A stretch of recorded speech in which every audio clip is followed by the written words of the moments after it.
इसी के साथ साथ इंडिया के पीएम मोदी भी बाली पहुंच चुके हैं G20 समिट के लिए।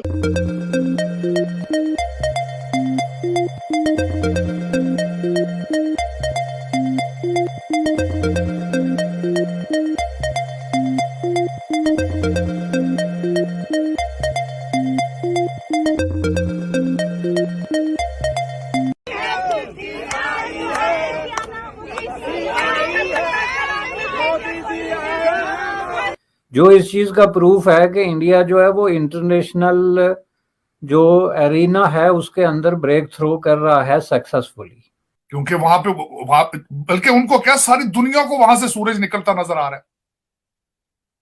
आज अगर आप देखें तो हमारे जेनेट येलन ने जो स्टेटमेंट दी है कि भारत जितना चाहे मर्जी रशिया से तेल ले ले, हमें कोई एतराज नहीं, क्योंकि वो उन्होंने मनवाया दुनिया में कि वो क्या है, वो भीख नहीं मांगते फिर रहे, इंटरनली स्ट्रांग है। 75 साल से इस मुल्क और कौम के साथ मजाक चल रहा है।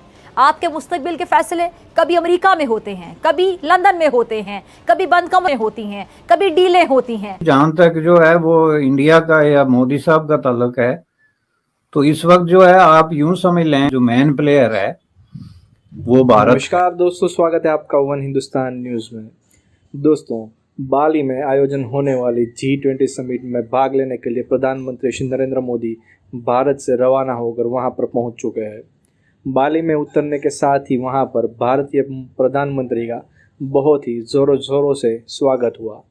ऐसा स्वागत देखते हुए पाकिस्तानी मीडिया को मिर्ची लग रही है और वो बोल रहे हैं कि हमारे प्रधानमंत्री का कहीं भी आगता स्वागता नहीं होता, जबकि मोदी का बहुत ही ज़बरदस्त होता। इसी के साथ साथ इंडिया के पीएम मोदी भी बाली पहुंच चुके हैं G20 समिट के लिए, और उनकी तरफ से जो इसके ऊपर जो डिस्कशंस की बात की गई है, तो उस पे उन्होंने ये कहा है कि वो जिस पे बात करेंगे, उन्होंने कहा है सर कि during the Bali summit I will have extensive discussions with other G20 leaders on key issues of global concern such as reviving global growth, food and energy security, environment, health and digital transformation। एक तो मैं आपसे पूछना चाहूंगी कि आप उनकी जो वहां पर विजिट है और जो किनसे उनकी मुलाकात जिनसे भी होगी, इसको कैसे देखते हैं? डेफिनेटली जी, जहां तक जो है वो इंडिया का या मोदी साहब का ताल्लुक है, तो इस वक्त जो है आप यूं समझ लें कि वहां पे जो है वो जो मेन प्लेयर है वो भारत है। एक तो ये है कि उसकी इस वक्त की G20 की जो एडमिनिस्ट्रेटिव पोजीशन है उस हवाले से, चूंकि वो इस पोजीशन में है कि किसको इनवाइट कर रहा है, किसको नहीं कर रहा है, और किस तरह जो उसके साइड इवेंट्स हैं, जो इस फोरम के साइड इवेंट्स हैं, उस पर वो क्या रोल जो है वो प्ले कर रहा है। और दूसरा ये है कि G7 की इस पोजीशन की हैसियत से इंडिया इस पोजीशन में भी है कि वो मुख्तलिफ एजेंडा जो है अपने तौर पे वो पेश कर सकता है, जो कि उन्होंने पेश किया। देखें इस वक्त पाकिस्तान का नंबर 1 इशू क्या है, 2 हैं। एक ये कि जो सऊदी शहजादा जो है वो पाकिस्तान क्यों नहीं आया, और वो क्यों इसलिए नहीं आया कि उसने आना था तो उसने कुछ हमारी मदद करनी थी। और दूसरा इशू ये है कि पाकिस्तान में जो है वो आर्मी चीफ कौन होगा। अब आप ये देखें कि ये दोनों इश्यूज जो हैं, इसका G20 के साथ, इंटरनेशनल पॉलिटिक्स के साथ, इंटरनेशनल क्राइसिस के साथ, China versus United state of America जो इश्यूज चल रहे हैं उनके साथ क्या ताल्लुक है? जाहिर है कोई ताल्लुक नहीं, लेकिन ये सारे इश्यूज जो हैं इनका बहुत बड़ा असर है पाकिस्तान की पॉलिटिक्स और इकोनॉमिक्स और हर चीज पे, चूंकि इससे आप अपने आप को अलग नहीं रख सकते।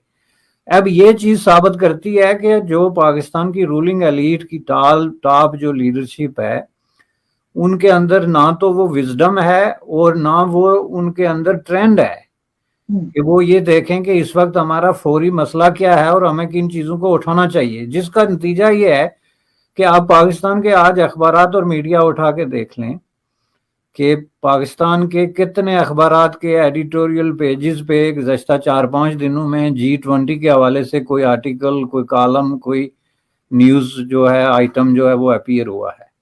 जिसका मतलब ये है कि दुनिया में जो चीज़ें डिस्कस हो रही हैं, जिन चीज़ों का ज़िंदगी से ताल्लुक है, जिन चीज़ों का अवाम के मुकद्दर के साथ गहरा रिश्ता है, वो चीज़ें वहाँ पे डिस्कस नहीं हो रही। और डिस्कस ये हो रहा है कि यहाँ पे नेक्स्ट आर्मी चीफ कौन होगा और उसको कौन अपॉइंट करेगा। तो इस हवाले से आप ये देखें तो ये एक लूजर मेंटालिटी है। लेकिन दुख की बात है, मेरे ख्याल में तो उनको आना ही नहीं चाहिए था। और वाकई ही जब तक ये अपना किबला दुरुस्त ना करें, क्योंकि बाहर के लोग आपके साथ क्या करें जब आप खुद ही पाकिस्तान के लिए कुछ करने में इंटरेस्टेड नहीं है, जब आप खुद आपके हालात इतने खराब हो चुके। मेरा आपसे क्वेश्चन ये है, बल्कि रिटर्न क्वेश्चन ही होगा, जरा आप लाहौर में बैठी हैं, आपका चीफ सेक्रेटरी किधर है? वो छुट्टी पर है पिछले 4 महीने से। आजकल कौन है चीफ सेक्रेटरी? आईजी साहब जो है, शाहकार साहब, फैसल शाहकार साहब, वो अपने हथियार पहनकर वो भी भाग चुके हैं वहां। इन सर्कमस्टांसेस में किसी को आना चाहिए पाकिस्तान में? मेरे ख्याल में नहीं आना चाहिए। मेरे ख्याल में तो दूसरी एम्बेसियों को भी भाग जाना चाहिए यहां से, जो आपके हालात होने वाले हैं।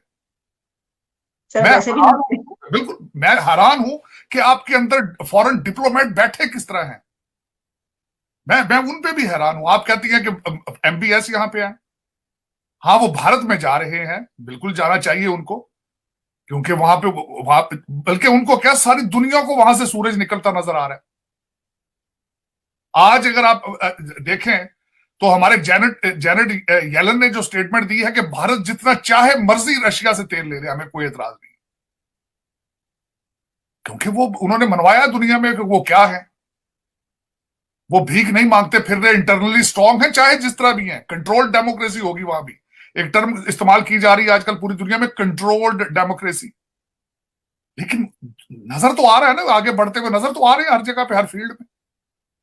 लेकिन आप क्या है? मैं कल जो स्टेटमेंट दी है खान साहब ने, उन्होंने आपके एस्टेब्लिशमेंट को परमानेंट कैरेक्टरलेस कर दिया है। उन्होंने कल ऑनलाइन स्पीच फरमाई, उन्होंने कहा नवाज शरीफ उस आर्मी चीफ को लाएगा जो उनकी मदद करेगा। इसका मतलब यह है कि जो भी आर्मी चीफ आए उन 5 नंबरों में से, उसका कैरेक्टर जो है वो दागदार है। और दूसरा आपकी स्टेटमेंट, इस्लामाबाद के जो आपके ड्राइंग रूम्स में डिस्कस क्या हो रहा है, वो कहते हैं जिसको मर्जी ले आए। दोस्तों, जैसा कि आपने इस वीडियो में देखा कैसे पाकिस्तानी मीडिया मोदी जी का ऐसा भव्य स्वागत देखकर अपनी जलन रोक नहीं पा रहा है। दोस्तों, मोदी जी ने जैसे ही बाली के एयरपोर्ट पर अपने कदम रखे, वहाँ की जनता ने उसका बहुत ही ज़ोर शोरों से स्वागत किया। ट्रेडिशनल डांस करते हुए वहाँ की जनता ने मोदी जी को अपने देश में आवकारा है। दोस्तों, उसके बाद मोदी जी दुनिया भर के राजनेताओं के साथ में हाथ मिलाते हुए और गले मिलते हुए नज़र आ रहे हैं। दुनिया भर में मोदी जी की वाई देखकर पाकिस्तानी मीडिया में मातम छाया हुआ है। उसका कहना यह है कि हमारे प्रधानमंत्री का कोई भी देश ऐसा स्वागत नहीं करता, जबकि मोदी जी जहां पर भी जाते हैं उसका बहुत ही ज़ोरों शोरों से स्वागत हुआ जाता है। दोस्तों, अगर आपको हमारा ये चैनल अच्छा लगता है तो कृपया हमारे चैनल को सब्सक्राइब करें और बेल आइकन दबाएं। जय हिंद, जय भारत।